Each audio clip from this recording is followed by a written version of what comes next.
मु दिल्लीर एक बड़ हस्पिटाल लेबर रूम्रे सफेई काम करुथिली हेले काहाकू जणा नथिला जे मु सेही आवर्जना उठाई लक्ष लक्ष टंका रोजगार करुथिली। एहा जानी आपणकर भी लोम टांकुरी उठिब जे डेलीभरी समय डाक्तर और नर्स माने केउ जिनिसकू अळियारे फिंगी दियंती जाहाकू दुनिया सुना दररे किणिबाकू प्रस्तुत थिला। मो ना नेहा। मु पिलादिनरू गरीबी और अभाव व्यतीत आउ किछि देखिनी। मो बापा जणे दिन मजुरिया थिले जे सारा जीवन परिश्रम कले किंतु दुई ओळी खाइबा बिरे जोगाड़ करिपारु नथिले। मु तांकर एकमात्र झियो थिली और मोर दुई भाई थिले। जेतेबेले बापांको स्वास्थ्य खराब हेबाकू लागिला घरे चुली जळिबा बंद होईगला। तांको कास बढ़िला, शरीर दुर्बल हेला और दिने से कामकू जिबा बंद करिदेले। सेतेबेले मो मा साहस करी सेही प्राइवेट हस्पिटाल रे सफेई काम आरंभ कले जेउठी आजि मु काम करूछि। से एक साधारण चाकिरी थिला किंतु मांको सामान्य दरमारे आम भंगा ददरा घर कौनसी प्रकारे चलिबाकू लागिला। किंतु जीवनर झटका एठी अटकी नथिला। बापा रोगरे लढ़ी लढ़ी दिने चालीगले। माँ संपूर्ण एकुटिया होईगले। से मोते दूर संपर्कियों पुओ संजय सह बाहा करिदेले कारण पिलादिने बड़माने आम संपर्क स्थिर करिदेइथिले। माँ कौन जानिथिले जे संजय निशाग्रस्त होई सारिथिला। से दायित्वरू पळाउथिबा और सबुबेले निशारे रहुथिबा लोक पालटी जाइथिला। बाहाघर परे जेतेबेले एही सत सामनाकू आसिला मो पाद तळू माटी खसीगला। माँ निजे मध्य डायबिटीज रोगी थिले और तांको देह प्रायतः खराब हेउथिला। मोर दुईटी पिला होई सारिथिले माइनस गोटिए पुओ और गोटिए झियो। संजय किछि करुनथिला तेणु पूरा घर चलाइबार बोझ मो उपरे पड़िला। दिने जेतेबेले माँको सुगार लेवल बहुत तळकू खसीगला मु तांको हाथ चिपी कहिली अम्मा एबे तुमे आराम कर, तुम जागारे मु कामकू जीवी। माँको आखिरे लुह आसीगला। से कहिले झियो मु तोते किछि देई पारिलिनी, पढ़ाई भी पारिलिनी, बस एही गरीबी ही देली। एबे तू भी सेही काम करिबू जाहा मु करुथिली। मु तांको हाथ धरी कहिली आरे माँ काम किछि छोट बा बड़ नुहे, आउ संजय सहित मोते तो चलिबाकू पड़िबो। घरर इज्जत भी तो रखिबार अछि। किस्मत मोते सेइठी आनी ठिया करिदेला जेउठी दिने मो माँ ठिया होइथिले। मु भी सेही हस्पिटाल रे सेही यूनिफॉर्म रे माँको जागारे काम करिबाकू लागिली। माँ तांको सच्चोटता और परिश्रम द्वारा हस्पिटाल रे भल परिचय सृष्टि करिथिले जहार लाभ मोते मिलिला। किंतु घरर गरीबी सेमिति रहिला। स्वामींको निशा, माँको महंगा औषध और पिलांको बढ़ुथिबा खर्च मोर अंटा भांगी देउथिला। दरमा मास आरंभर 10 दिन भितरे ही शेष होई जाउथिला। मोर ड्यूटी अधिकांश समय रे लेबर रूम रे ही रहुथिला। सेठारे झाड़ू मारिबा, अलिया सफा करिबा, औषध और सफेई केमिकल स्प्रे करिबा सबु मो दायित्व थिला। प्रतिदिन रक्त, औषध और केमिकालर मिश्रित गंध मो नाकरे बसी जाउथिला। मो शरीररू भी सेही बास्ना आसिबाकू लागिला।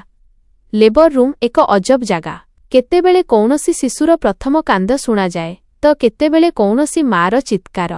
गोटिए पटे खुशीर माहौल तो अन्य पटे काहार आशा भांगी जाउथिला। मुबारक होई दीदी, पुओ होईछि। मु अनेक समय रे एही खुशी खबर देबा पई रोगींको घर लोकंको पाखकू दौड़ी जाउथिली। बहुत बहुत धन्यवाद भाउज, सेमाने हसिकरी कहुथिले ओ गोटिए 500 टंकिया नोट मो हातरे थोई देउथिले। एहा मो पई कौनसी खजनाठारू कम नथिला। मु सबुबेले खुशी खबर देबारे सबुठारू आगरे रहुथिली जहा फଳରେ टिकिए अधिक पैसा मिलिजिब। किंतु ताहा भी ओट मुहरे जीरा परी थिला। घरकू फेरिबा मात्रे पिलामाने निज फरमासर झड़ी लगाई देउथिले। माँ आजी पड़ोसीर अमितर नुआ जोता आसीछि, मोर तो चिरीगलाणी। बा माँ स्कूल रे सबु पिला जूस पिउछंती, मोते भी दरकार। सेमानंक कथा मो हृदय रे तीर परी लागुथिला। मोर सबु रोजगार माँको औषध और संजयर निशारे चली जाउथिला। पिलांको इच्छा अधूरा रही जाउथिला। रातिरे मु छातकू चाही भाबुथिली कौन मो जीवन एमिति सफेई करू करू शेष होइजिब।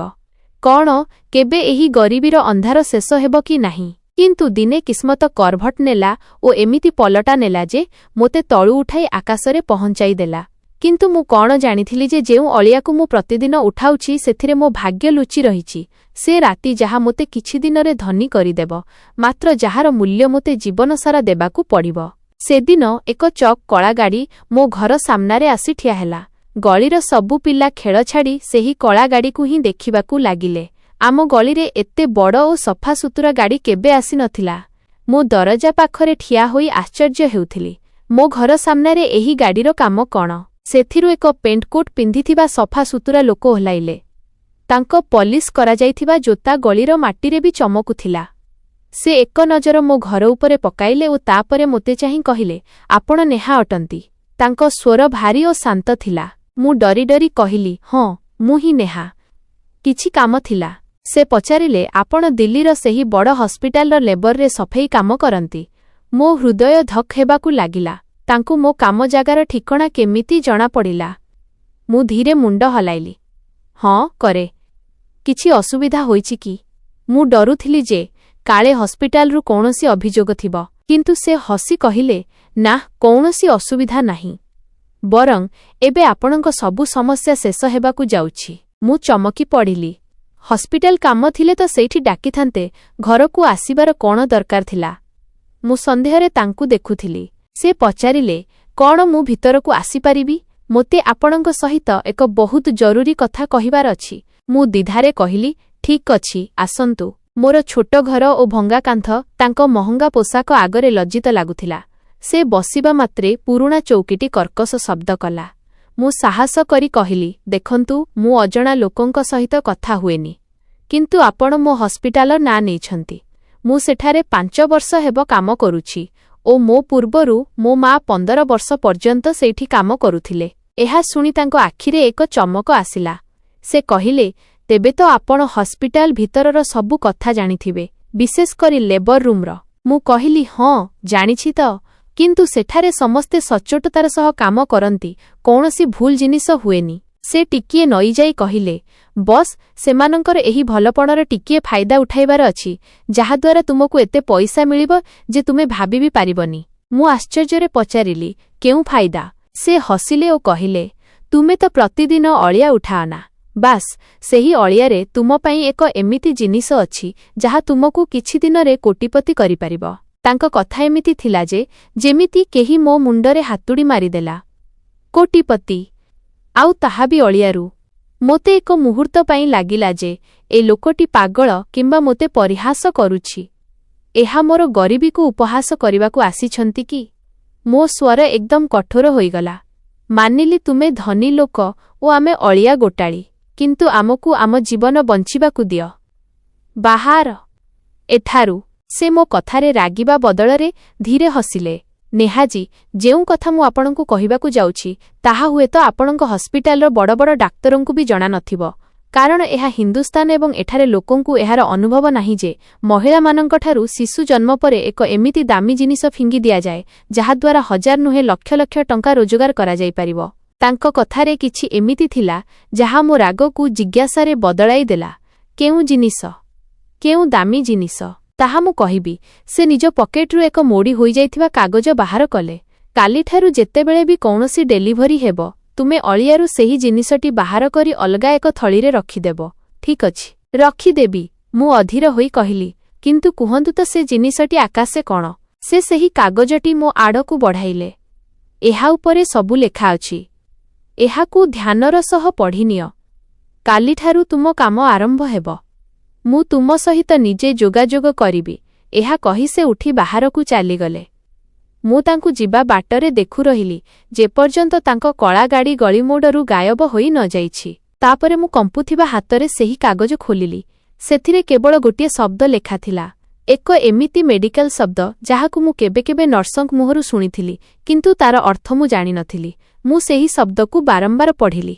ବୁଝିପାରିଲିନି ଯେ ଶେଷରେ ସେହି ବେକାର ଜିନିଷଟି ଏତେ ଦାମୀ କେମିତି ହୋଇପାରେ, ଯାହାକୁ ଡାକ୍ତର ଓ ନର୍ସମାନେ ବ୍ୟବହୃତ ତୁଳା ଓ ପଟି ସହିତ ଫିଙ୍ଗି ଦିଅନ୍ତି। ମୋ ହୃଦୟ କହୁଥିଲା ଯେ ଏହା କୌଣସି ଧୋକା, କୌଣସି ଚାଲ। କିନ୍ତୁ ମନ କହୁଥିଲା, ଯଦି ତାଙ୍କ କଥାରେ ଟିକିଏ ବି ସତ ଥାଏ, ତେବେ ମୋର ଓ ମୋ ପିଲାଙ୍କ ଜୀବନ ସମ୍ପୂର୍ଣ୍ଣ ବଦଳି ଯାଇପାରେ। ସେହି ଗୋଟିଏ ଶବ୍ଦ ମୋ ଭିତରେ ଲୋଭ ଓ ଡରର ଏକ ଏମିତି ଲଢ଼େଇ ଆରମ୍ଭ କରିଦେଇଥିଲା, ଯାହାର ନିଷ୍ପତ୍ତି ପରଦିନ ହସ୍ପିଟାଲର ଲେବରରେ ହେବାର ଥିଲା। ସେ ରାତିରେ ମୋତେ ନିଦ ଆସିଲାଣି। ମୁଁ ବିଛଣାରେ ପାର୍ଶ୍ୱର ବଦଳାଉ ରହିଲି। ସେହି କାଗଜ ଉପରେ ଲେଖାଥିବା ଶବ୍ଦଟି ମୋ ମନରେ ଲଗାତାର ଘୂରି ବୁଲୁଥିଲା। ସେହି ଅଜଣା ଲୋକ, ତାର ଆତ୍ମବିଶ୍ୱାସରେ ଭରା ଆଖି ଓ କୋଟିପତି ହେବାର କଥା, ସବୁ କୌଣସି ସ୍ୱପ୍ନ ପରି ଲାଗୁଥିଲା। ଏକ ଏମିତି ସ୍ୱପ୍ନ ଯାହା ଭୟଙ୍କର ବି ଥିଲା ଓ ସୁନ୍ଦର ବି। ଗୋଟିଏ ପଟେ ମୋ ଡର ମୋତେ ସେଇ କାମ କରିବାରୁ ରୋକୁଥିଲା, ତ ଅନ୍ୟପଟେ ମୋ ଘରର ପରିସ୍ଥିତି, ପିଲାଙ୍କ ଭୋକିଲା ମୁହଁ ଓ ମାଆଙ୍କ ରୋଗ ମୋତେ ସେହି ରାସ୍ତାକୁ ଠେଲୁଥିଲା। ମୁଁ ଉଠି କଣରେ ଶୋଇଥିବା ମୋ ପିଲାଙ୍କୁ ଦେଖିଲି। ଜହ୍ନର ହାଲୁକା ଆଲୁଅ ସେମାନଙ୍କ ନିରୀହ ମୁହଁ ଉପରେ ପଡୁଥିଲା। ସେମାନଙ୍କର ଚିରା ପୋଷାକ ଓ ଦୁର୍ବଳ ଶରୀର ଦେଖି ମୋ ଭିତରେ କଷ୍ଟଜାତ ହେଲା। ନା, ମୁଁ ତୁମ ଲୋକଙ୍କ ଜୀବନ ଏମିତି ବର୍ବାଦ ହେବାକୁ ଦେବିନି, ମୁଁ ନିଜ ସହ କହିଲି।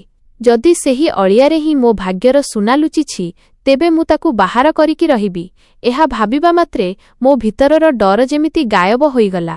ତାର ଜାଗାରେ ଏକ ଅଜବ ସାହସ ଓ ବେପରୁଆ ଭାବ ଆସିଗଲା। ପରଦିନ ସକାଳେ ଯେତେବେଳେ ମୁଁ ହସ୍ପିଟାଲ ପାଇଁ ପ୍ରସ୍ତୁତ ହେଉଥିଲି, ମୋ ହୃଦୟ ପୂର୍ବ ଅପେକ୍ଷା ଅଧିକ ଜୋରରେ ଧଡ଼ଧଡ଼ ହେଉଥିଲା। ମୁଁ ମୋ କାମ ବ୍ୟାଗରେ ଏକ ଏକ୍ସଟ୍ରା ସଫା ବ୍ୟାଗ୍ ଲୁଚାଇଲି। ହାତ କମ୍ପୁଥିଲା କିନ୍ତୁ ଇରାଦା ପକ୍କା ଥିଲା। ଯେତେବେଳେ ମୁଁ ହସ୍ପିଟାଲରେ ପହଞ୍ଚିଲି, ସବୁକିଛି ସେହିପରି ଥିଲା। ସେହି ଗଳି, ସେହି ଲୋକ, ସେହି ଦୁର୍ଗନ୍ଧ। କିନ୍ତୁ ଆଜି ସବୁକିଛି ଅଲଗା ଲାଗୁଥିଲା। ଏବେ ପ୍ରତିଟି ଚେହେରା ମୋତେ ସନ୍ଦେହର ନଜରରେ ଦେଖୁଥିବା ପରି ଲାଗୁଥିଲା। ନେହା, ଆଜି ବଡ଼ ଚପ୍ ଲାଗୁଛ। ଦେହ ତ ଠିକ୍ ଅଛି? ସିଷ୍ଟର କବିତା ଯାଉ ଯାଉ ପଚାରିଲେ। ସେ ହସ୍ପିଟାଲର ପୁରୁଣା ଓ କଡ଼ା ମିଜାଜ ନର୍ସ ଥିଲେ। ମୁଁ ଏକଦମ ଚମକି ପଡ଼ିଲି। ଜି ସିଷ୍ଟର, ମୁଁ ଠିକ୍ ଅଛି। ବସ୍, ରାତିରେ ନିଦ ଆସିଲାଣି। ଚାଲ, କାମ ଉପରେ ଧ୍ୟାନ ଦିଅ। ଆଜି ସକାଳୁ ସକାଳୁ 3ଟି ଡେଲିଭରି କେସ୍ ଆସିଛି। ଲେବର ରୁମ୍ ବିଲକୁଲ ସଫା ହେବା ଦରକାର। ସେ ଆଦେଶ ଦେଇ ଆଗକୁ ବଢ଼ିଗଲେ। ତାଙ୍କ କଥା ଶୁଣି ମୋ ହୃତ୍କମ୍ପନ ଆହୁରି ଜୋର ହେଲା। 3ଟି କେସ୍ ମାନେ 3ଟି ମୌକା। ମୁଁ ଶୀଘ୍ର ନିଜ ଝାଡ଼ୁ ପୋଛା ଉଠାଇଲି ଓ ଲେବର ରୁମ୍ ଆଡ଼କୁ ବଢ଼ିଲି। ସଫେଇ କାମ କରୁଥିଲି, କିନ୍ତୁ ଧ୍ୟାନ ଭିତରୁ ଆସୁଥିବା ଶବ୍ଦ ଉପରେ ଥିଲା। ବାରମ୍ବାର ଦରଜାର କାଚରେ ଭିତରକୁ ଝାଙ୍କିବାକୁ ଚେଷ୍ଟା କରୁଥିଲି। ସମୟ ଧୀରେ ଧୀରେ ଗୁଜୁରି ଯାଉଥିଲା ଓ ମୋ ଅସ୍ଥିରତା ବଢ଼ି ଯାଉଥିଲା। ତାପରେ ସେହି ମୁହୂର୍ତ୍ତ ଆସିଲା। ପ୍ରଥମ ଡେଲିଭରି ପୁରା ହେଲା। ନର୍ସମାନେ ଶିଶୁକୁ ସଫା କଲେ, ୱାର୍ମରରେ ରଖିଲେ ଓ ତାପରେ ଘର ଲୋକଙ୍କୁ ଖୁସି ଖବର ଦେଲେ। ମୁବାରକ ହୋ ଭାଇ ସାହେବ, ଝିଅଟିଏ ହୋଇଛି। ସେ ଲୋକଟି ନିଜ ଝିଅ ଆଡ଼କୁ ଆଗେଇଲେ। ଶିଶୁର ବାପା ଖୁସିରେ କମ୍ପୁଥିବା ହାତରେ 500 ଟଙ୍କିଆ ନୋଟ୍ ମୋ ଆଡ଼କୁ ବଢ଼ାଇଲେ। କିନ୍ତୁ ଆଜି ମୋ ନଜର ସେହି ନୋଟ୍ ଉପରେ ନଥିଲା, ବରଂ ସେହି ଅଳିଆ ଡବା ଉପରେ ଥିଲା, ଯେଉଁଥିରେ ନର୍ସ ରକ୍ତ ଓ ତୁଳାରେ ବୁଡ଼ିଥିବା ଅନେକ ଜିନିଷ ସହିତ ସେହି ଦାମୀ ଜିନିଷଟି ବି ଫିଙ୍ଗି ଦେଇଥିଲେ। ଯେମିତି ହିଁ ଡାକ୍ତର ଓ ନର୍ସମାନେ କୋଠରୀରୁ ବାହାରକୁ ଗଲେ, ମୁଁ ତୁରନ୍ତ ସଫେଇ ବାହାନାରେ ଭିତରକୁ ପଶିଗଲି। ଦରଜାକୁ ହାଲକା ଭାବେ ବନ୍ଦ କରି ଶୀଘ୍ର ଅଳିଆ ଡବା ଆଡ଼କୁ ବଢ଼ିଲି। ମୋ ହାତ କମ୍ପୁଥିଲା, କପାଳରେ ଝାଳ ଆସିଯାଇଥିଲା। ମୁଁ ଜୀବନରେ କେବେ ଚୋରି କରିନଥିଲି ଓ ଏହି କାମ ମୋତେ ଦୁନିଆର ସବୁଠାରୁ କଷ୍ଟକର କାମ ଲାଗୁଥିଲା। ମୁଁ ସାହସ କରି ଅଳିଆ ଡବାରେ ହାତ ଭର୍ତ୍ତି କଲି। ରକ୍ତ ଓ ଅନ୍ୟାନ୍ୟ ଅଳିଆ ଦେଖି ମୋତେ ବାନ୍ତି ଲାଗିଲା। କିନ୍ତୁ ସେହି ଅଜଣା ଲୋକର ଶବ୍ଦ ମୋ କାନରେ ଗୁଞ୍ଜି ଉଠିଲା, ଏହା ତୁମକୁ କିଛି ଦିନରେ କୋଟିପତି କରିଦେବ। ମୁଁ ସେହି ଜିନିଷଟି ଉଠାଇଲି ଯାହା ତାଙ୍କ ବତାଯାଇଥିବା ଚିହ୍ନ ଅନୁସାରେ ଥିଲା ଓ ତାକୁ ଶୀଘ୍ର ମୋ ଲୁଚାଇଥିବା ବ୍ୟାଗରେ ଭର୍ତ୍ତି କରିଦେଲି। ସେତିକିବେଳେ ଦରଜା ହଠାତ୍ ଖୋଲିଲା ଓ ଜଣେ ଜୁନିୟର ନର୍ସ ଭିତରକୁ ଆସିଲେ। ଆରେ ନେହା, ତୁମେ ଏପର୍ଯ୍ୟନ୍ତ ଏହା ସଫା କଲନି? ଶୀଘ୍ର କର, ଆମକୁ ଆଉ ଗୋଟିଏ ରୋଗୀ ବି ଆଣିବାର ଅଛି। ମୁଁ ଯେମିତି ଧରାପଡ଼ି ଯାଇଥିଲି। ତୁରନ୍ତ ସେ ବ୍ୟାଗକୁ ବାଲ୍ଟି ତଳେ ଲୁଚାଇଦେଲି। ଜି ସିଷ୍ଟର, ବସ୍ 5ରେ ସବୁ ସଫା କରିଦେଉଛି, ମୁଁ ଘାବରାଇ ଯାଇ କହିଲି। ସେ ଯିବା ପରେ ମୋ ଦେହରେ ଜୀବନ ଆସିଲା। ଏ ମାମଲା ଧରାପଡ଼ିବାକୁ ବିଲକୁଲ ପାଖାପାଖି ଥିଲା। ସନ୍ଧ୍ୟା ପର୍ଯ୍ୟନ୍ତ ମୁଁ ଏହିପରି ଡରି ଡରି ଲୁଚି ଲୁଚି ଆହୁରି 2ଟି ଥଳି ଜମା କରିଦେଲି। ଛୁଟି ସମୟ ହେଲା ତ ମୁଁ ସେହି ଥଳିକୁ ନିଜ ବଡ଼ ବ୍ୟାଗରେ ଲୁଚାଇଲି ଓ ହସ୍ପିଟାଲର ପଛ ଗେଟ୍ ଆଡ଼କୁ ବାହାରିଗଲି। ସେହି ଗେଟ୍ ପ୍ରାୟତଃ କମ୍ ବ୍ୟବହାର ହେଉଥିଲା। ସେଠାରେ ପହଞ୍ଚି ମୁଁ ସେହି ନମ୍ବରକୁ କଲ୍ କଲି, ଯାହା ସେ ଲୋକଟି ମୋତେ ଦେଇଥିଲା। ମୁଁ ପଛ ଗେଟ୍ରେ ଅଛି, ମୁଁ ଧଡ଼ଧଡ଼ ହୃଦୟରେ କହିଲି। 5ରେ ପହଞ୍ଚୁଛି। ଅନ୍ୟପଟୁ ସ୍ୱର ଆସିଲା। ଠିକ୍ 5 ମିନିଟ୍ ପରେ ସେହି କଳା ଗାଡ଼ି ଅନ୍ଧାରରୁ ବାହାରିଲା। ସେହି ଲୋକଟି ଗାଡ଼ିରୁ ଓହ୍ଲାଇଲା ଓ ତାପରେ ମୋ ଆଡ଼କୁ ବଢ଼ିଲା। ମୁଁ କିଛି ନ କହି ସେହି ଥଳିଟି ତାଙ୍କ ହାତକୁ ଦେଲି। ସେ ଥଳିଟିକୁ ଗାଡ଼ିର ପଛରେ ଫିଙ୍ଗିଲେ ଓ ନିଜ ପକେଟରୁ ନୋଟର ଏକ ମୋଟା ଗାଦି ବାହାର କରି ମୋ ହାତରେ ଧରେଇ ଦେଲେ। ଏହା ତୋର ଆଜିର ମେହନତ, ସେ ହସିକରି କହିଲେ। ମୁଁ କମ୍ପୁଥିବା ହାତରେ ନୋଟ୍ ଧରିଲି। ଜୀବନରେ ଏତେ ପଇସା ଏକାଠି ମୁଁ କେବେ ଦେଖିନଥିଲି। ଏହା 2000 ଟଙ୍କିଆ ନୋଟ୍ ଥିଲା, ହୁଏତ ମଧୁରୁ ବି ଅଧିକ। ମୋର ପୂରା ମାସର ଦରମାଠାରୁ 10 ଗୁଣ ଅଧିକ। ଏତେ ପଇସା ଦେଖି ମୋ ମୁହଁରୁ ଆପେ ଆପେ ବାହାରିଗଲା। କହିଥିଲି ନା, ଏହା ଅଳିଆ ନୁହେଁ ସୁନା। ସେ ହସିଲେ, ଗାଡ଼ିରେ ବସିଲେ ଓ ଜୋରରେ ବାହାରିଗଲେ। ମୁଁ ସେଇଠି ଠିଆ ହୋଇ ଗୁଡ଼ିକୁ ଦେଖୁ ରହିଲି। ଆଖିରେ ଲୁହ ଆସିଗଲା। ଡର, ଦୋଷ ଓ ଲଜ୍ଜାର ଯେଉଁ ଅନୁଭବ ଥିଲା, ତା ଉପରେ ଏବେ ଲୋଭ ଓ ଖୁସି ଭାରି ପଡ଼ିସାରିଥିଲା। ସେହି ସମୟରେ ମୋତେ ନିଜ ଭୋକିଲା ପିଲା, ରୋଗିଣା ମା ଓ ଏକ ଉଜ୍ଜ୍ୱଳ ଭବିଷ୍ୟତ ଦେଖାଯାଉଥିଲା। ମୁଁ ସେହି ସମୟରେ ନିଷ୍ପତ୍ତି ନେଲି ଏବେ ମୁଁ ଏହି କାମ ପ୍ରତିଦିନ କରିବି। ହସ୍ପିଟାଲରୁ ଘର ପର୍ଯ୍ୟନ୍ତ ରାସ୍ତା ଯେମିତି ପବନରେ ଉଡ଼ି ଉଡ଼ି ଶେଷ ହେଲା। ହାତରେ ଧରିଥିବାର ଗାଦି ଏବେ ମୋତେ କାଗଜ ଖଣ୍ଡ ପରି ଲାଗୁନଥିଲା। ତାହା ମୋ ଆଶା ଥିଲା, ମୋ ପିଲାଙ୍କ ସ୍ୱପ୍ନ, ମୋ ମାଙ୍କ ସ୍ୱାସ୍ଥ୍ୟର ଗ୍ୟାରେଣ୍ଟି। ଡର ଓ ଅପରାଧର ଅନୁଭବ ଏବେ କେଉଁଠି ପଛରେ ଛାଡ଼ି ହୋଇଯାଇଥିଲା ଓ ତାର ଜାଗାରେ ଏକ ଅଜବ ନିଶାପୂର୍ଣ୍ଣ ଖୁସି ନେଇଯାଇଥିଲା। ପ୍ରଥମ ଥର ଜୀବନରେ ମୋତେ ଲାଗିଲା ଯେ ମୁଁ ମଜବୁର ନୁହେଁ, ଶକ୍ତିଶାଳୀ। ଘରକୁ ଯିବା ପୂର୍ବରୁ ମୁଁ ସିଧା ସେଇ ମେଡିକାଲକୁ ଗଲି ଯେଉଁଠୁ ମୁଁ ମାଙ୍କ ଔଷଧ ସବୁବେଳେ ଉଧାରରେ ନେଉଥିଲି। ଭାଇ ସାହେବ, ମାଙ୍କ ସୁଗାର ଓ ବ୍ଲଡ୍ ପ୍ରେସର ଔଷଧ ଦିଅନ୍ତୁ, ମୁଁ କହିଲି। ଦୋକାନୀ ମୋତେ ଉପରୁ ତଳ ଯାଏଁ ଦେଖିଲା ଓ ରୁକ୍ଷ ଭାବେ କହିଲା, ପ୍ରଥମେ ପୂର୍ବର 2000 ଟଙ୍କା ସୁଝାଅ, ତାପରେ ଔଷଧ ମିଳିବ। ମୁଁ ରାଗିବା ବଦଳରେ ଶାନ୍ତିରେ ନିଜ ବ୍ୟାଗରୁ 2000 ଟଙ୍କିଆ ନୋଟ୍ ବାହାର କଲି ଓ କାଉଣ୍ଟରରେ ରଖିଲି। ନିଅ ତୁମର 2000 ଓ ଏବେ ମୋତେ ପୂରା 2 ମାସର ଔଷଧ ପ୍ୟାକ୍ କରି ରଖ। ଦୋକାନୀର ଆଖି ଖୋଲିଗଲା। ତାର ଢଙ୍ଗ ତୁରନ୍ତ ବଦଳିଗଲା। ଆରେ ଜିଜି, ଏବେ ଦେଉଛି, ଆପଣ ବସ୍ ଟିକିଏ ବସନ୍ତୁ। ଆଜି ପ୍ରଥମ ଥର ମୋତେ ପଇସାର ଶକ୍ତିର ସଠିକ୍ ଅର୍ଥ ବୁଝାପଡ଼ିଥିଲା। ସେଠାରୁ ମୁଁ ଫଳ ଏବଂ ପନିପରିବା ଦୋକାନକୁ ଗଲି। ସେହି ସବୁ ଫଳ କିଣିଲି ଯାହାକୁ ମୋ ପିଲାମାନେ ସବୁବେଳେ ଆଶାରେ ଚାହୁଁଥିଲେ। ତାପରେ ରାସନ ଦୋକାନରୁ ମାସେ ପାଇଁ ସାମଗ୍ରୀ କିଣିଲି। ଶେଷରେ ପିଲାଙ୍କ ପୋଷାକ ଦୋକାନକୁ ଯାଇ ସେମାନଙ୍କ ପାଇଁ ନୂଆ ପୋଷାକ ଓ ଚକ୍ ଜୋତା କିଣିଲି। ଯେତେବେଳେ ମୁଁ ଘରେ ପହଞ୍ଚିଲି, ମୋର 2 ହାତରେ ବ୍ୟାଗ୍ ଭର୍ତ୍ତି ଥିଲା। ମା ଦେଖ, ମୋ ପୁଅ ଗୋଟିଏ ବ୍ୟାଗରୁ ନୂଆ ସର୍ଟ ବାହାର କରି ଖୁସିରେ ଚିତ୍କାର କଲା। ମୋ ଝିଅ ନୂଆ ଜୋତାକୁ ଛାତିରେ ଜାବୁଡ଼ି ଧରିଲା। ସେମାନଙ୍କ ମୁହଁରେ ଥିବା ସେହି ସଚ୍ଚା ଖୁସି ଦେଖି ମୋତେ ଲାଗିଲା ଯେ ମୁଁ କୌଣସି ପାପ କରିନି, ବରଂ ସବୁଠାରୁ ଭଲ କାମ କରିଛି। ମା ମୋ ବାହୁକୁ ଧରି ଏକ କଣକୁ ନେଇଗଲେ। ତାଙ୍କ ମୁହଁରେ ଖୁସି ସହିତ ଚିନ୍ତା ବି ଥିଲା। ନେହା, ଏସବୁ କେଉଁଠୁ ଆସିଲା? ତୁ କେଉଁଠୁ ଋଣ ତ ନେଇନୁ ତ? ଦେଖ, ଆମେ ଗରିବ ନିଶ୍ଚୟ, କିନ୍ତୁ ଉଦ୍ଧାରରେ ବଞ୍ଚିପାରିବାନି। ମୁଁ ଏହି ପ୍ରଶ୍ନ ପାଇଁ ପ୍ରସ୍ତୁତ ଥିଲି। ନା ମା, ବାଲାମାନେ ବୋନସ୍ ଦେଇଛନ୍ତି। କହିଲେ ଯେ ତୁମେ ଓ ତୁମ ମା ବର୍ଷ ବର୍ଷ ଧରି ସଚ୍ଚୋଟତାର ସହ କାମ କରୁଛ, ତେଣୁ ଏହା ପୁରସ୍କାର। ମୁଁ ସଫା ସଫା ମିଛ କହିଲି। ମାଙ୍କୁ ସମ୍ପୂର୍ଣ୍ଣ ବିଶ୍ୱାସ ହେଲାଣି, କିନ୍ତୁ ସେ ଚୁପ୍ ହୋଇଗଲେ। ଭଗବାନ ତର ଭଲ କରନ୍ତୁ, ସେ ମୋ ମୁଣ୍ଡରେ ହାତ ବୁଲାଇ କହିଲେ। ଏତିକିବେଳେ ମୋ ସ୍ୱାମୀ ସଞ୍ଜୟ, ଯିଏ ହୁଏତ କଣରେ ଶୋଇଥିଲା, ଶବ୍ଦ ଶୁଣି ଉଠିଗଲା। ନୂଆ ଜିନିଷ ଓ ପୋଷାକ ଦେଖି ତା ଆଖିରେ ଲୋଭ ଚମକି ଉଠିଲା। ୱାଃ ୱାଃ, ଲାଗୁଛି କେଉଁଠୁ ମାଲ ହାତରେ ଲାଗିଛି। ଚାଲ ସାବାସ, ଏବେ ମୋତେ ବି କିଛି ଖର୍ଚ୍ଚ ପାଇଁ ପଇସା ଦେଇଦିଅ। ଦୋସ୍ତମାନେ ଅପେକ୍ଷା କରିଛନ୍ତି। ପୂର୍ବରୁ ମୁଁ ତା କଥାରେ ଡରିଯାଇ ପଇସା ଦେଇ ଦେଉଥିଲି, କିନ୍ତୁ ଆଜି ମୋ ଭିତରେ ଏକ ନୂଆ ନେହା ଥିଲା। କୌଣସି ପଇସା ମିଳିବନି, ମୁଁ ଥଣ୍ଡା ସ୍ୱରରେ କହିଲି। ଏ ପଇସା ପିଲାଙ୍କ ପୋଷାକ ଓ ମାଙ୍କ ଔଷଧ ପାଇଁ ତ ନିଶା ପାଇଁ ନୁହେଁ। ସେ ରାଗରେ ମୋ ଆଡ଼କୁ ଝାମ୍ପିଲା। ତୋର ସାହସ କେମିତି ହେଲା ମୋତେ ଜବାବ ଦେବାକୁ? ସାହସ ପଇସାରୁ ଆସେ ସଞ୍ଜୟ, ମୁଁ ତା ଆଖିରେ ଆଖି ମିଶାଇ କହିଲି ଓ ଏକ 500 ଟଙ୍କିଆ ନୋଟ୍ ତା ଆଡ଼କୁ ଫୋପାଡ଼ି ଦେଲି। ଏହା ନିଅ ଓ ଏବେ ପୂରା ଦିନ ମୋତେ ନିଜ ମୁହଁ ଦେଖାଅନି। ସେ କିଛି ସମୟ ମୋତେ ଚାହିଁ ରହିଲା, ତାପରେ ନୋଟ୍ ଉଠାଇ ବଡ଼ ବଡ଼ ହୋଇ ଘରୁ ବାହାରିଗଲା। ଆଜି ମୁଁ କେବଳ ପଇସା ରୋଜଗାର କରିନଥିଲି, ମୁଁ ମୋର ହଜିଯାଇଥିବା ଇଜ୍ଜତ ଓ ନିଜ ଉପରେ ଭରସା ଫେରି ପାଇଥିଲି। ସେହିଦିନ ପରେ ଏହା ମୋର ପ୍ରତିଦିନର କାମ ପାଲଟିଗଲା। ମୁଁ ପ୍ରତିଦିନ ହସ୍ପିଟାଲ ଯାଉଥିଲି, କିନ୍ତୁ ଏବେ ଉଦ୍ଦେଶ୍ୟ କେବଳ ସଫେଇ କରିବା ନଥିଲା। ମୁଁ ଏକ ଶିକାରୀ ପରି ଲେବର ରୁମ୍ ବାହାରେ ଘୁରି ବୁଲୁଥିଲି, ନିଜ ଶିକାରକୁ ଅପେକ୍ଷା କରି। ପ୍ରଥମ ଦିନର ଡର ଏବେ ଏକ ଅଭ୍ୟାସ ପାଲଟି ଯାଇଥିଲା। ମୋତେ ଜଣାଥିଲା ଯେ କେବେ କୋଠରୀକୁ ଯିବାର ଅଛି, କେମିତି ନର୍ସଙ୍କ ନଜରରୁ ବଞ୍ଚିବାର ଅଛି ଓ କେମିତି ସଫାସୁତୁରା ଭାବେ କାମ କରିବାର ଅଛି। ଏବେ ସେହି ଅଳିଆ ଡବା ମୋତେ ଗନ୍ଧିଆ ଲାଗୁନଥିଲା। ତାହା ତ ଖଜଣାର ବକ୍ସ ପାଲଟି ଯାଇଥିଲା। ପ୍ରତି ସନ୍ଧ୍ୟାରେ ମୁଁ ପଛରେ ସେହି କଳା ଗାଡ଼ିବାଲା ଲୋକ ସହିତ ମିଶୁଥିଲି। ମୁଁ ତାକୁ ଥଳି ଦେଉଥିଲି, ସେ ମୋତେର ଗାଦି ଧରାଉଥିଲା ଓ ଆମେ ଦୁହେଁ କିଛି ନ କହି ନିଜ ରାସ୍ତାରେ ଚାଲିଯାଉଥିଲୁ। କିଛି ସପ୍ତାହ ମଧ୍ୟରେ ମୋ ଘରର ପୂରା ଅବସ୍ଥା ବଦଳିଗଲା। ଭଙ୍ଗା ଚାରପାଇ ଜାଗାରେ ନୂଆ ବିଛଣା ଆସିଗଲା।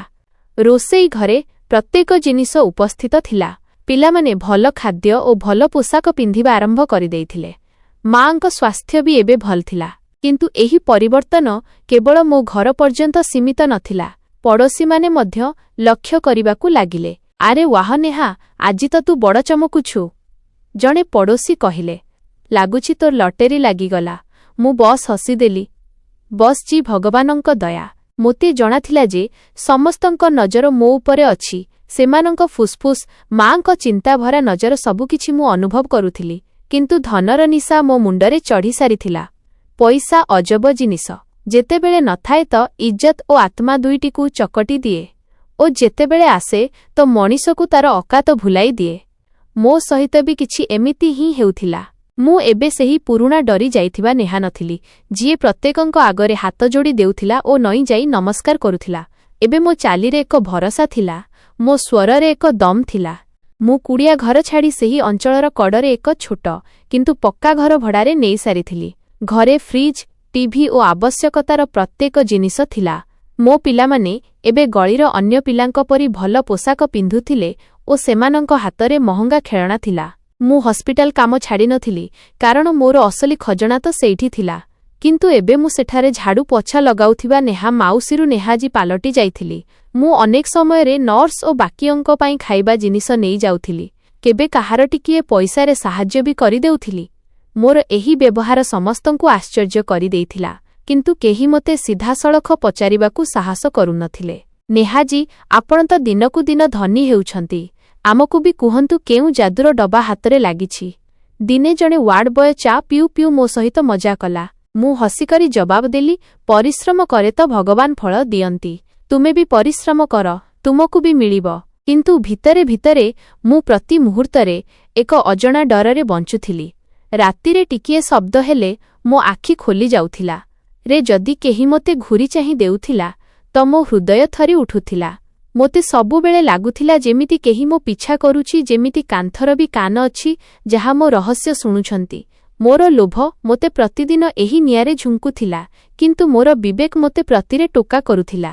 ଦିନେ ମୁଁ ପ୍ରତିଦିନ ପରି ଲେବରର ସଫେଇ କରୁଥିଲି। ସେତିକିବେଳେ ହେଡ୍ନର୍ସ ମିସ୍ ଡିସୁଜା ହଠାତ୍ ଭିତରକୁ ଆସିଗଲେ। ସେ ବହୁତ କଡ଼ା ଓ ନୀତିନିଷ୍ଠ ମହିଳା ଥିଲେ। ତାଙ୍କ ଆସିବା ମାତ୍ରେ ସବୁ ଷ୍ଟାଫ୍ ଡରି ଯାଉଥିଲେ। ନେହା, ଏହି ଅଳିଆ ଡବା ଏପର୍ଯ୍ୟନ୍ତ ଭର୍ତ୍ତି କାହିଁକି ହୋଇଛି? ସେ କଠୋର ସ୍ୱରରେ ପଚାରିଲେ। ତୁମେ ଜାଣିଛ ଏଥିରୁ ଫେକ୍ସନ୍ ବ୍ୟାପିପାରେ। ସେହି ସମୟରେ ଅଳିଆ ଡବାରେ ମୋର ସାମଗ୍ରୀ ବି ପଡ଼ିଥିଲା। ମୋ ରକ୍ତ ଯେମିତି ଜମିଗଲା। ଜି ମ୍ୟାଡାମ, ବସ୍ ଉଠାଇବାକୁ ଯାଉଥିଲି।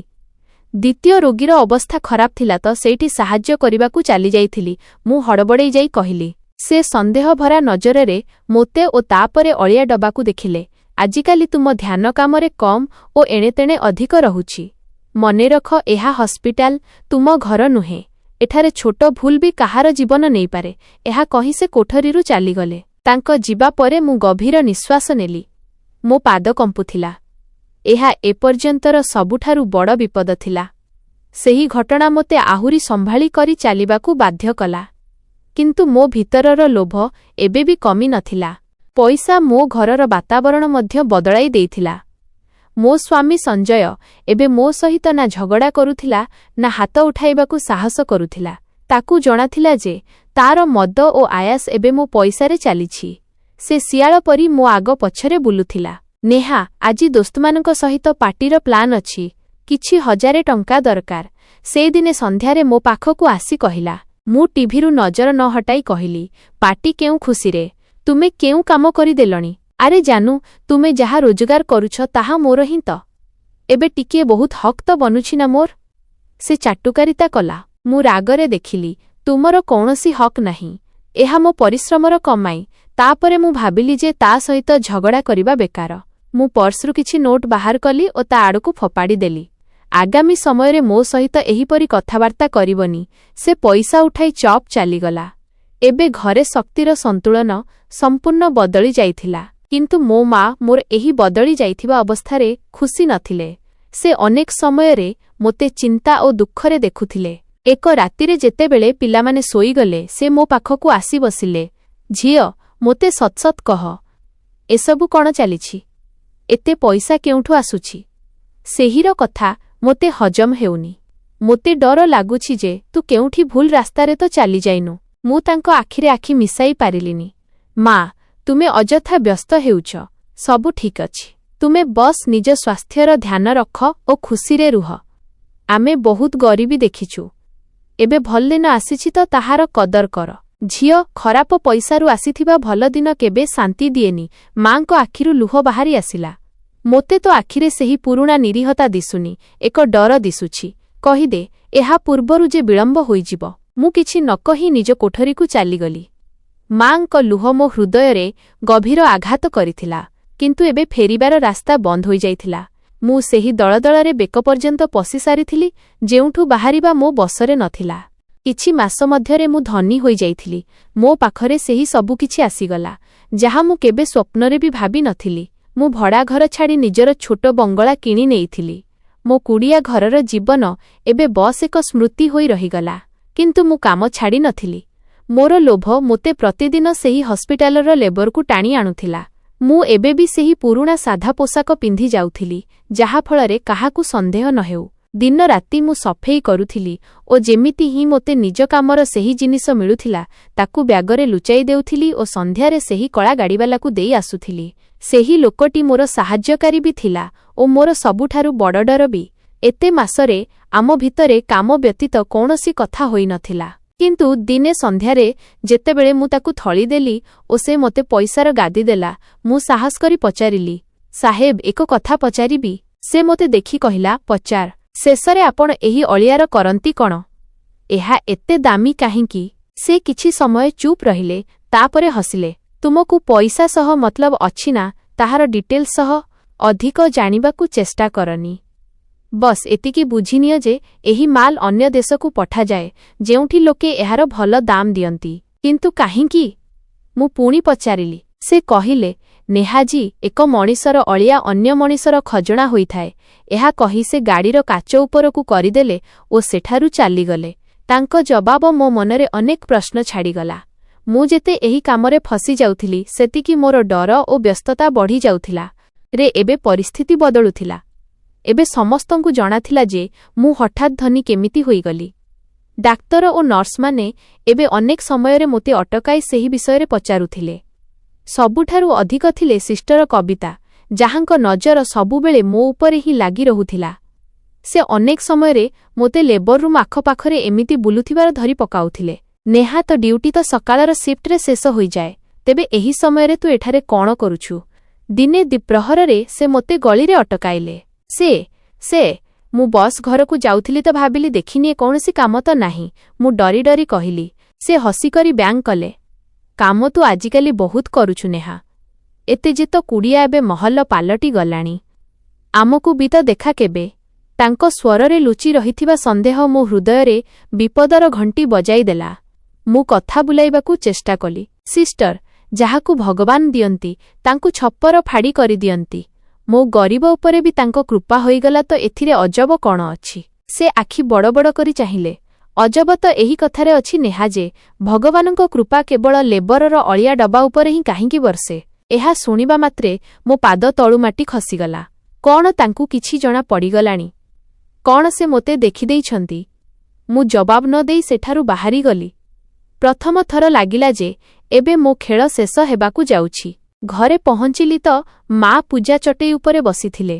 ଆଖିରୁ ଲୁହ ବୋହୁଥିଲା। ମୋତେ ଦେଖିବା ମାତ୍ରେ ସେ ହାତ ଯୋଡ଼ି ଭଗବାନଙ୍କୁ ଚାହିଁଲେ।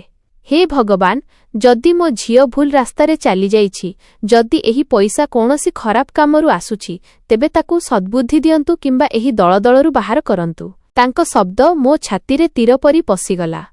ମା, ଏ କ'ଣ କହୁଛୁ ତୁ? ନିଜ ଝିଅ ପାଇଁ ଏପରି କଥା? ମୁଁ ଚିତ୍କାର କଲି। ସେ ଠିଆ ହୋଇଗଲେ। ଆଖିରେ ମମତା ବଦଳରେ ରାଗ ଥିଲା।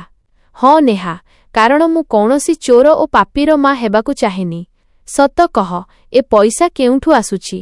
ନହେଲେ ମୁଁ କାଲି ନିଜେ ହସ୍ପିଟାଲ ଯାଇ ସମସ୍ତଙ୍କୁ ପଚାରିବି। ତାଙ୍କ କଥା ଶୁଣି ମୁଁ ଭାଙ୍ଗି ପଡ଼ିଲି। ତାଙ୍କ ପାଦ ତଳେ ପଡ଼ି କାନ୍ଦି ଉଠିଲି। ମା, କ୍ଷମା କରିଦିଅ। ମୁଁ ମଜବୁର ଥିଲି। ପିଲାଙ୍କୁ ଭୋକିଲା ଦେଖିପାରୁନଥିଲି।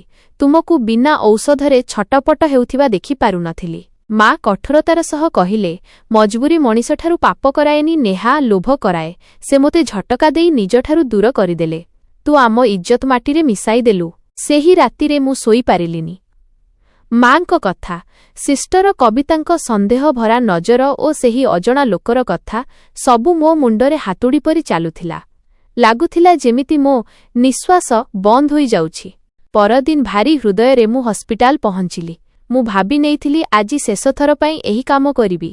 ତାପରେ ସେହି ଲୋକ ସହିତ ମିଶି ସଫାସଫା କହିଦେବି ଯେ ଏବେ ଆଉ ହେବନି। ମୋ ପାଖରେ ଏବେ ଏତେ ପଇସା ହୋଇସାରିଥିଲା ଯେ କୌଣସି ଛୋଟମୋଟ କାମ ମୁଁ ଆରାମରେ ଆରମ୍ଭ କରିପାରିଥାନ୍ତି। ମୁଁ ପୁଣି ଲକର ଖୋଲିଲି ତ ୟୁନିଫର୍ମରୁ ଏକ ମୋଡ଼ି ହୋଇଥିବା କାଗଜ ତଳେ ପଡ଼ିଲା। ମୋ ହୃଦୟ ଧକ୍ କରି ଉଠିଲା। କମ୍ପୁଥିବା ହାତରେ ମୁଁ ସେହି କାଗଜକୁ ଖୋଲିଲି। ସେଥିରେ ଲେଖାଥିଲା, ମୁଁ ଜାଣିଛି ତୁ ଅଳିଆରୁ କ'ଣ ବାହାର କରୁଛୁ। ଏକ ମୁହୂର୍ତ୍ତ ପାଇଁ ମୋ ନିଶ୍ୱାସ ଅଟକିଗଲା। ପାଦ ତଳୁ ମାଟି ଖସିଗଲା। ଏହା କିଏ ଲେଖିଲା? କାହାକୁ ମୋ ରହସ୍ୟ ଜଣା ପଡ଼ିଗଲା। ମନ ଜୋରରେ ଚାଲିବାକୁ ଲାଗିଲା। କ'ଣ ଏହା ହେଡ୍ନର୍ସ ମିସେସ୍ ଡିସୁଜା? କିମ୍ବା କୌଣସି ସଫେଇବାଲା ଯାହାକୁ ମୋ ଉପରେ ଈର୍ଷା ଅଛି? କିମ୍ବା ସିଷ୍ଟର କବିତା? ହଁ, ସେ ହିଁ ହୋଇପାରନ୍ତି। ତାଙ୍କ ସନ୍ଦେହଭରା ନଜର ଓ କଥା ମନେ ପଡ଼ିବା ମାତ୍ରେ ମୋ ହୃଦୟ ବୁଡ଼ିଗଲା। ମୁଁ କାଗଜକୁ ମୁଠାରେ ଚାପିଲି ଓ ଜେବରେ ଭର୍ତ୍ତି କରିଦେଲି ଓ ଏମିତି ଦେଖାଇବାକୁ ଚେଷ୍ଟା କଲି ଯେମିତି କିଛି ହୋଇନି, କିନ୍ତୁ ଭିତରୁ ମୋ ପୂରା ଶରୀର କମ୍ପୁଥିଲା। ୟୁନିଫର୍ମ ବଦଳାଇ ମୁଁ କାମରେ ଲାଗିଲି, କିନ୍ତୁ ଧ୍ୟାନ ଅନ୍ୟ କେଉଁଠି ଥିଲା। ନଜର ବାରମ୍ବାର ସିଷ୍ଟର କବିତାଙ୍କୁ ଖୋଜୁଥିଲା। ସେ ନର୍ସିଂ ଷ୍ଟେସନରେ ବାକି ନର୍ସଙ୍କ ସହିତ ହସୁଥିଲେ। ତାଙ୍କ ଚେହେରା ବିଲକୁଲ ନର୍ମାଲ ଥିଲା। କ'ଣ ଏହା ମୋର ଭ୍ରମ କିମ୍ବା କେହି ମଜାକ କରିଛି? ମୁଁ ଆଜି ଲେବର ରୁମ୍ ଆଡ଼କୁ ଯିବାକୁ ସାହସ ହିଁ କଲିନି। ଅନ୍ୟ ୱାର୍ଡରେ ସଫେଇ କରୁ ରହିଲି, କିନ୍ତୁ ସବୁବେଳେ ଲାଗୁଥିଲା ଯେମିତି କେହି ପଛରେ ଠିଆ ହୋଇଛି, ଯେମିତି କାହାର ନଜର ମୋ ଉପରେ ଅଛି। ପ୍ରତ୍ୟେକ ଶବ୍ଦରେ ହୃଦୟ ଉଛୁଳି ଉଠୁଥିଲା। ହସ୍ପିଟାଲର ଇମାରତ ଆଜି ମୋତେ ଜେଲ୍ ପରି ଲାଗୁଥିଲା। ଡ୍ୟୁଟି ଶେଷ ହେବା ମାତ୍ରେ ମୁଁ ପୋଷାକ ବଦଳାଇଲି ଓ ଶୀଘ୍ର ବାହାରିବାକୁ ଲାଗିଲି। ମୁଁ ସ୍ଥିର କରିନେଇଥିଲି ଯେ ଆଜି ସେହି କଳାଗାଡ଼ିବାଲା ସହିତ ମୁଁ ଦେଖା କରିବିନି। କିଛି ଦିନର ବ୍ରେକ୍ ନେବି, ଯେପର୍ଯ୍ୟନ୍ତ ଏହି ମାମଲା ଥଣ୍ଡା ନ ପଡ଼ିଯାଏ। ମୁଁ ହସ୍ପିଟାଲର ପଛ ଗଳି ଦେଇଯାଉଥିଲି, ଯାହା ସବୁବେଳେ ସୁନସାନ୍ ରହୁଥିଲା। ସେତିକିବେଳେ ପଛରୁ ସ୍ୱର ଆସିଲା, ନେହା। ଏହା ସିଷ୍ଟର କବିତାଙ୍କ ସ୍ୱର ଥିଲା। ମୁଁ ପଲଟିଲି ତ ସେ ଠିଆ ହୋଇଥିଲେ, ଚେହେରା ବିଲକୁଲ ଗମ୍ଭୀର। ଅଟକ ନେହା, ମୋତେ ତୁମ ସହିତ କିଛି କଥାବାର୍ତ୍ତା କରିବାର ଅଛି। ମୋ ରକ୍ତ ଶୁଖିଗଲା। ଜି ସିଷ୍ଟର, ଡ୍ୟୁଟି ଶେଷ ହୋଇଗଲା। ଘରକୁ ଯିବାର ଅଛି। ପିଲାମାନେ ଏକୁଟିଆ ଅଛନ୍ତି। ମୁଁ ବାହାନା କଲି। ସେ କହିଲେ, ଡ୍ୟୁଟି ତ ଶେଷ ହୋଇଯାଇଥିବ, କିନ୍ତୁ ତୁମର ସେହି ଖାସ୍ କାମ ଏବେ ବି ବାକି ଅଛି ନା? ତାଙ୍କ ସ୍ୱର ଥଣ୍ଡା ଓ କଠୋର ଥିଲା। ଏବେ ମୁଁ ବୁଝିଗଲି, ବଞ୍ଚିବାର କୌଣସି ରାସ୍ତା ନାହିଁ।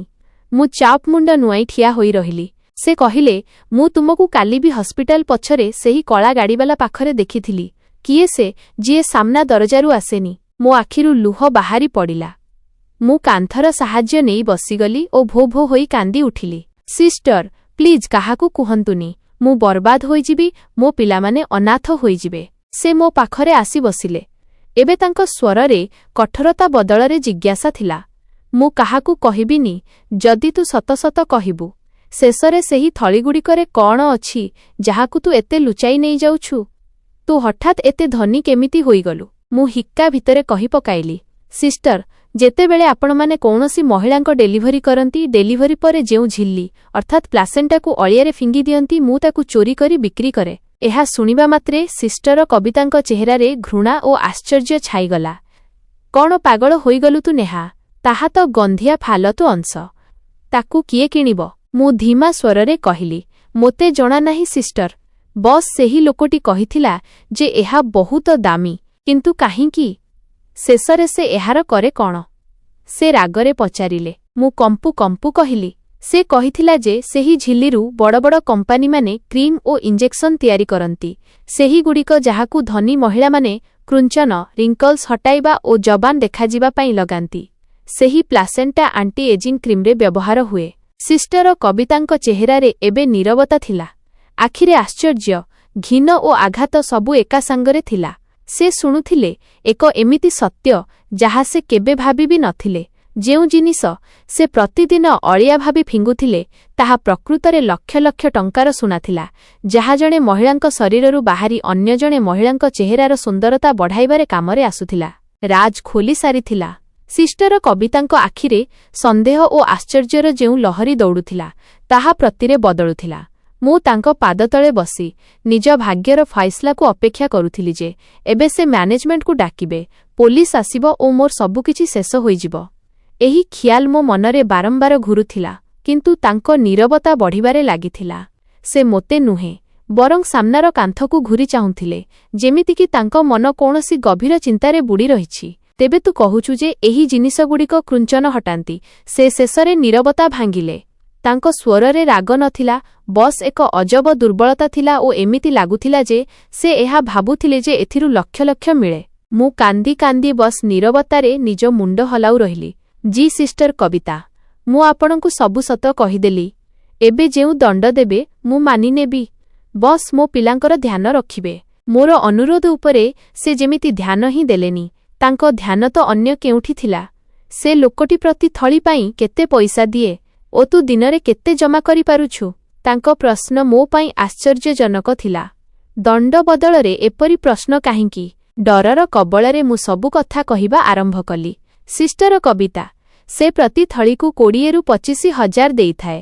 ଯେଉଁଦିନ ଅଧିକ କେସ୍ ଥାଏ ସେହିଦିନ ଲକ୍ଷେ ଟଙ୍କା ପର୍ଯ୍ୟନ୍ତ ବି ହୋଇଯାଏ। ଏକ ଦିନରେ କେବେ କେବେ ଲକ୍ଷେ ପର୍ଯ୍ୟନ୍ତ। ଏହି କଥା ତାଙ୍କ ମୁହଁରୁ ଫୁସ୍ଫୁସ୍ ପରି ବାହାରିଲା। ହଠାତ୍ ମୁଁ ତାଙ୍କ ଚେହେରାରେ ସେହି ଲୋଭ ଦେଖିଲି ଯାହା ମାସ ମାସ ତଳେ ମୁଁ ନିଜ ଭିତରେ ଦେଖୁଥିଲି।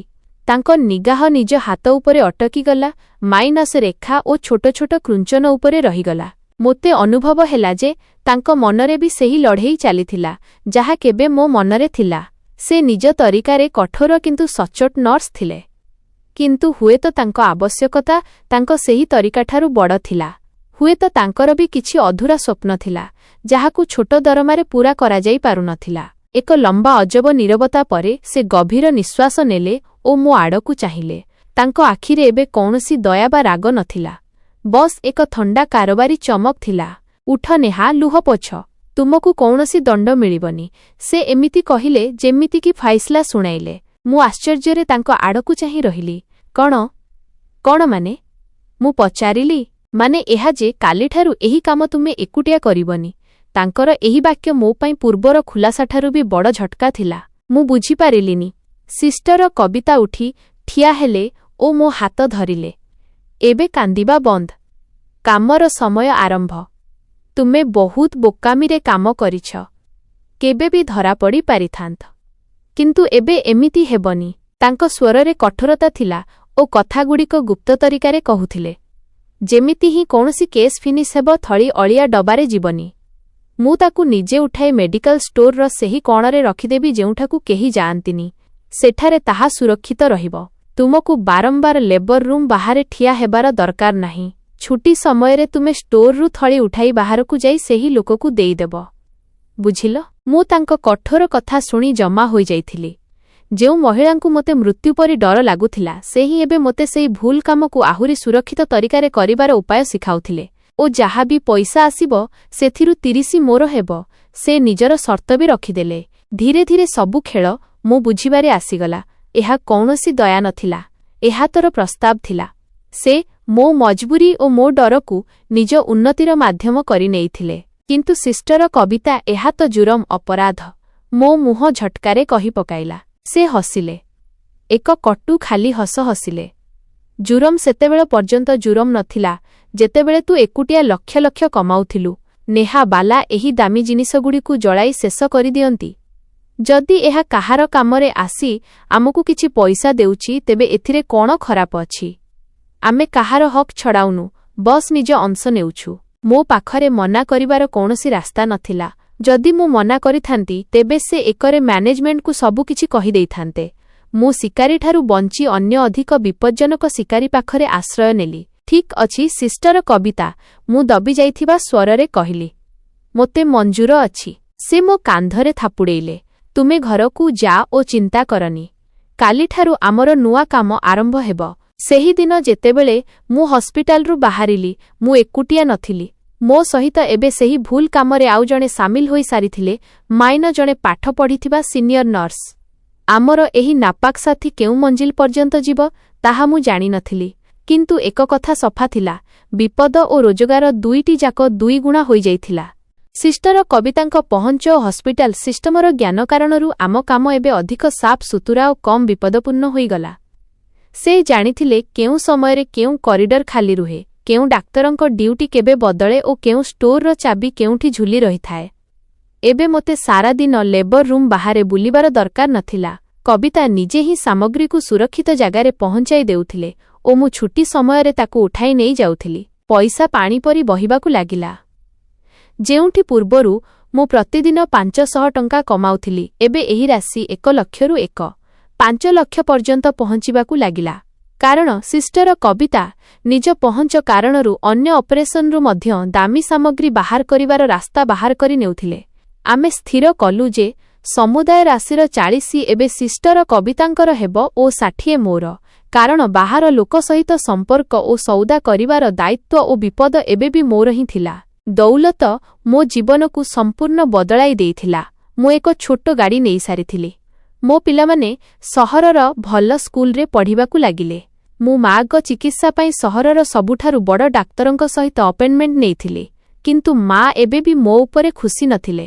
ସେ ମୋ ଦ୍ୱାରା ଦିଆଯାଇଥିବା ସୁବିଧାଗୁଡ଼ିକ ବ୍ୟବହାର କରୁଥିଲେ, କିନ୍ତୁ ତାଙ୍କ ଆଖିରେ ମୋ ପାଇଁ ସବୁବେଳେ ନିରାଶା ଓ ଡର ରହୁଥିଲା।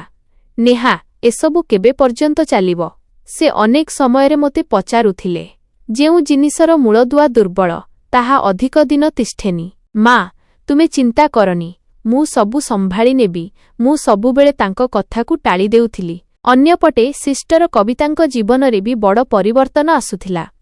ସେ ନିଜ ପୁରୁଣା ମୋଟରସାଇକେଲ ବିକ୍ରି କରି ଏକ ଛୋଟ ଗାଡ଼ି ନେଇସାରିଥିଲେ। ଏବେ ସେ ମହଙ୍ଗା ପୋଷାକ ଓ ବ୍ରାଣ୍ଡେଡ୍ ପର୍ସ ବ୍ୟବହାର କରିବାକୁ ଲାଗିଲେ।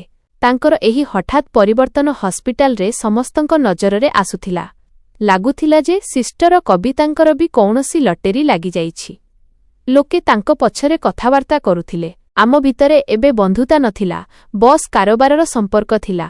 ଆମେ କେବଳ କାମ ସମୟରେ କଥା ହେଉଥିଲୁ, ହିସାବ କରୁଥିଲୁ ଓ ପରବର୍ତ୍ତୀ ଯୋଜନା ତିଆରି କରୁଥିଲୁ। ଲୋଭ ଆମ ଦୁହିଁଙ୍କ ଉପରେ ଭାରି ହୋଇଗଲାଣି। ନେହା, ଏହି ଲୋକଟି ଆମକୁ ବହୁତ କମ୍ ପଇସା ଦିଏ। ଦିନେ କବିତା ମୋତେ କହିଲେ, ଏହି ମାଲ ବାହାରେ ଲକ୍ଷ ଲକ୍ଷରେ ବିକ୍ରି ହେଉଥିବ ଓ ଆମକୁ କେବଳ 1000ରେ ମିଳୁଛି। ଆମକୁ କୌଣସି ନୂଆ କିଣିବା ଲୋକ ଖୋଜିବା ଦରକାର। ନା ସିଷ୍ଟର, ଏହା ବହୁତ ବିପଜ୍ଜନକ ହେବ। ମୁଁ ତୁରନ୍ତ ମନା କଲି। ଯେତିକି ମିଳୁଛି କ'ଣ ତାହା କମ୍ ଅଛି? ଅଧିକ ଲୋଭ ଆମକୁ ହିଁ କ୍ଷତି ପହଞ୍ଚାଇବ। ମୋ କଥା ଶୁଣି ସେ ରାଗରେ କହିଲେ, ତୁମେ ସବୁବେଳେ ଡରୁଥାଅ, ସେଥିପାଇଁ ସାରା ଜୀବନ ଏମିତି କରୁଥିଲ। ପଇସା କମାଇବା ପାଇଁ ସାହସ ଦରକାର। ତାପରେ ସେହି ଦିନ ଆସିଲା ଯାହାକୁ ମୁଁ ଡରୁଥିଲି। ହସ୍ପିଟାଲ ମ୍ୟାନେଜମେଣ୍ଟ ସିକ୍ୟୁରିଟି ବଢ଼ାଇବା ପାଇଁ ପ୍ରତ୍ୟେକ କରିଡର, ବିଶେଷକରି ଷ୍ଟୋର ରୁମ୍ ଓ ପଛରେ ନୂଆ ସିସିଟିଭି କ୍ୟାମେରା ଲଗାଇଦେଲେ।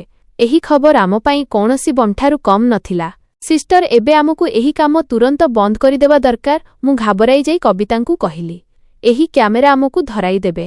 ଆମ ପାଖରେ ଏତେ ପଇସା ଅଛି ଯେ ଆମେ ଇଜ୍ଜତରେ ବଞ୍ଚିପାରିବା।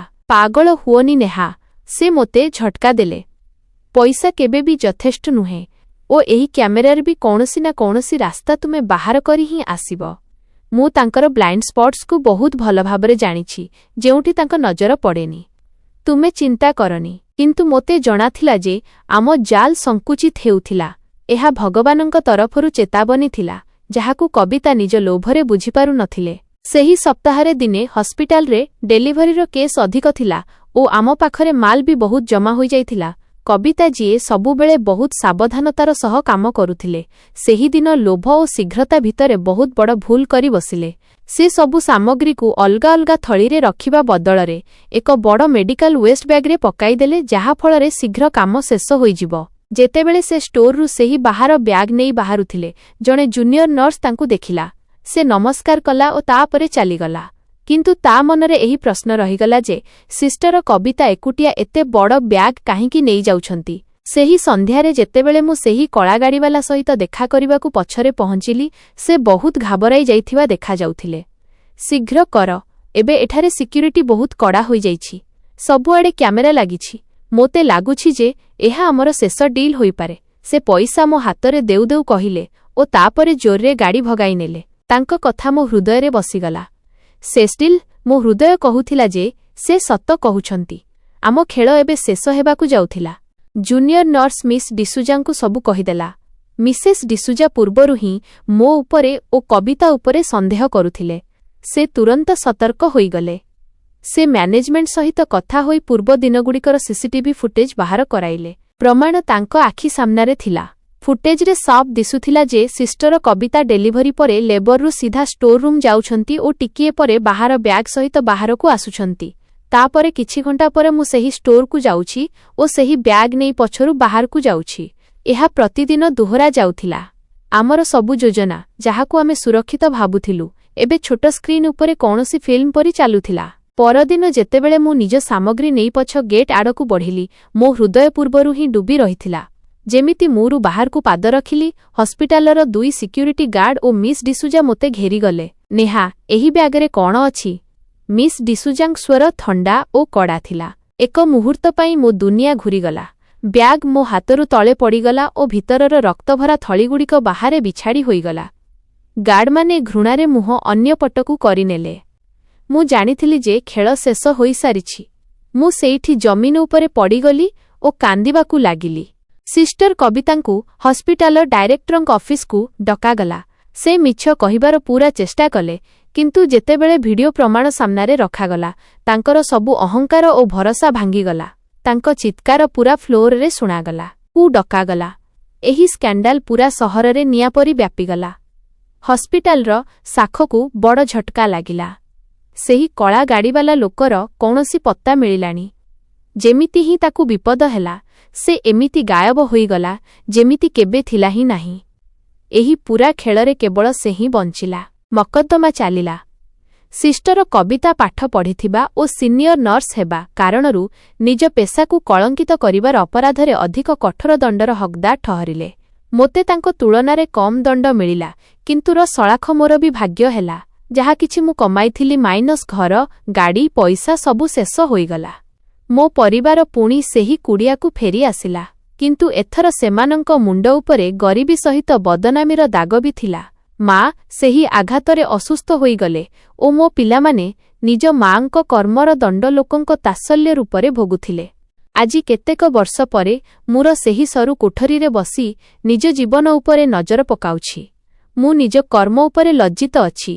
ମୋତେ ଜଣାଉଛି ଯେ ମୁଁ ଚୋରି କଲି, ପାପ କଲି ଓ ଲୋଭରେ ଅନ୍ଧ ହୋଇଗଲି। ମୁଁ ଏହାର ଦଣ୍ଡ ଭୋଗୁଛି ଓ ଏହାକୁ ମାନୁଛି। କିନ୍ତୁ ପୁଣି ମୋତେ ମୋ ପିଲାଙ୍କର ମୁହଁ ମନେପଡ଼େ, ଯେତେବେଳେ ସେମାନେ ପ୍ରଥମ ଥର ନୂଆ ପୋଷାକ ପିନ୍ଧି ସ୍କୁଲ ଯାଇଥିଲେ। ମୋତେ ମାଙ୍କର ସେହି ଶାନ୍ତିଭରା ଚେହେରା ମନେପଡ଼େ, ଯେତେବେଳେ ତାଙ୍କୁ ସମୟରେ ଔଷଧ ମିଳୁଥିଲା।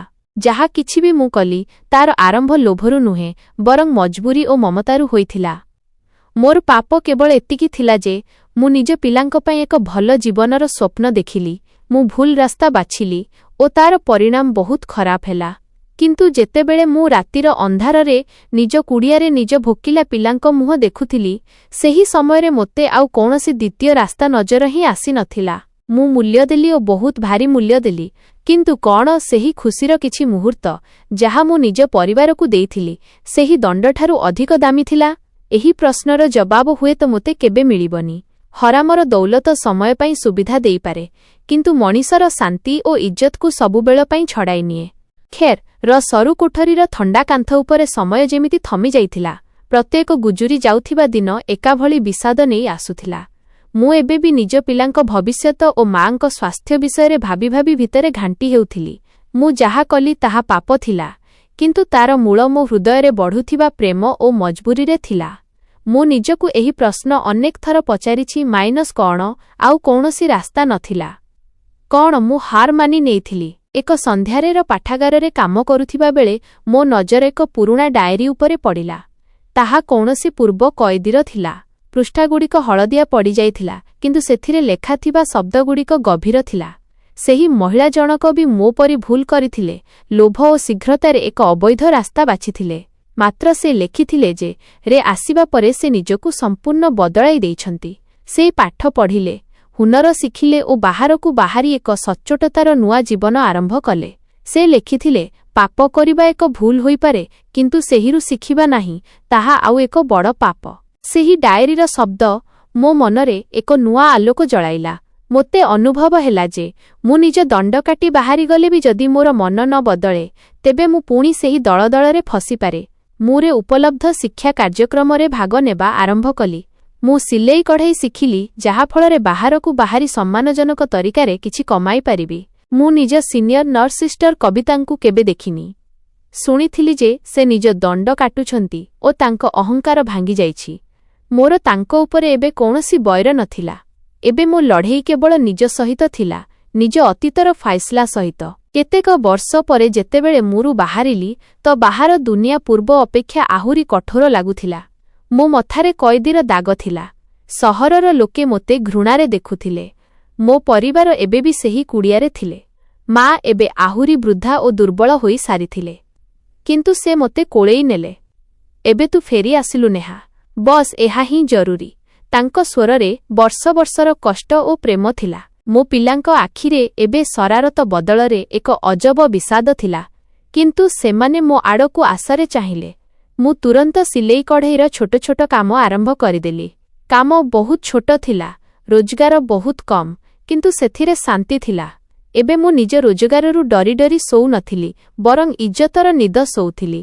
ମୋ ପିଲାଙ୍କୁ ହୁଏତ ଏବେ ବ୍ରାଣ୍ଡେଡ୍ ପୋଷାକ ମିଳୁନଥିଲା, କିନ୍ତୁ ସେମାନେ ଏବେ ସ୍କୁଲରେ ଗର୍ବରେ ନିଜ ମା ବିଷୟରେ କଥା ହୋଇପାରୁଥିଲେ। ଦିନେ ମୋ ଛୋଟ ପୁଅ ମୋତେ ପଚାରିଲା, ମା, ଏବେ ଆମେ ଏତେ ଗରିବ କାହିଁକି?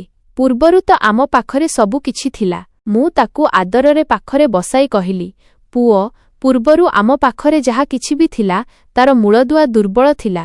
ତାହା ବାଲିର ମହଲ ଥିଲା, ଯାହା ଏକା ଝଟକାରେ ଭାଙ୍ଗିଗଲା। ଆଜି ଆମ ପାଖରେ ଯାହା କିଛି ବି ଅଛି, ଭଲ ହେଉ ପଛେ କମ୍ ଅଛି, କିନ୍ତୁ ଏହା ସତ୍ୟର ଜମିନ ଉପରେ ତିଆରି ହୋଇଛି। ହରାମର ଦୌଲତ ଆଖିକୁ ଚକମକ କରିପାରେ, କିନ୍ତୁ ହୃଦୟକୁ କେବେ ଶାନ୍ତି ଦେଇପାରେନି। ତାହା କେବଳ ସୁବିଧା ଦିଏ, ଇଜ୍ଜତ ନୁହେଁ। ଓ ଇଜ୍ଜତ ହିଁ ସବୁଠାରୁ ବଡ଼ ଦୌଲତ। ସେହିଦିନ ମୋତେ ଲାଗିଲା ଯେ ମୋର ଦଣ୍ଡ ପୂରା ହେଲା। ମୁଁ ନିଜ ଭୁଲକୁ ସ୍ୱୀକାର କଲି ଓ ସେଥିରୁ ଶିଖିଲି। ମୋ କାହାଣୀର ଶେଷ ଦୁଃଖଦ ନିଶ୍ଚୟ ଥିଲା, କିନ୍ତୁ ସେଥିରେ ଏକ ସନ୍ଦେଶ ଥିଲା। ପ୍ରତ୍ୟେକ ମଣିଷ ଜୀବନରେ କେବେ ନା କେବେ ଏମିତି ପରିସ୍ଥିତିର ସାମ୍ନା କରେ, ଯେତେବେଳେ ମଜବୁରି ତାକୁ ଭୁଲ ରାସ୍ତା ବାଛିବା ପାଇଁ ଉସୁକାଏ। କିନ୍ତୁ କୌଣସି ବି ମଜବୁରିର ଜବାବ ମିଛ, ଚୋରି ବା ହରାମର ରୋଜଗାର ହୋଇପାରେନା। ହରାମର ଦୌଲତ ଭଲ ହେଉ ପଛେ କିଛି ସମୟ ପାଇଁ ସୁବିଧା ଓ ଖୁସି ଦେଇଦେଉ, କିନ୍ତୁ ତାହା ସବୁବେଳେ ମଣିଷର ଶାନ୍ତି, ଇଜ୍ଜତ ଓ ଆତ୍ମସମ୍ମାନ ଛଡ଼ାଇ ନିଏ। ସଚ୍ଚା ଖୁସି ଓ ସ୍ଥାୟୀ ସଫଳତା କେବଳ ସଚ୍ଚୋଟତା, ପରିଶ୍ରମ ଓ ସତ୍ୟର ରାସ୍ତାରେ ଚାଲିଲେ ହିଁ ମିଳିପାରେ। ଭୁଲ ରାସ୍ତାରୁ ମିଳିଥିବା କାମିୟାବି ସବୁବେଳେ ଅସ୍ଥାୟୀ ହୋଇଥାଏ ଓ ତାର ପରିଣାମ ଅନେକ ସମୟରେ ବହୁତ ଖରାପ ହୋଇଥାଏ। ଜୀବନରେ ସବୁଠାରୁ ବଡ଼ ଧନ ଆପଣଙ୍କ ଉତ୍ତମ ଚରିତ୍ର ଓ ସମ୍ମାନ ଅଟେ, ଯାହା ଆଗରେ ଦୁନିଆର ପ୍ରତ୍ୟେକ ଦୌଲତ ଛୋଟ।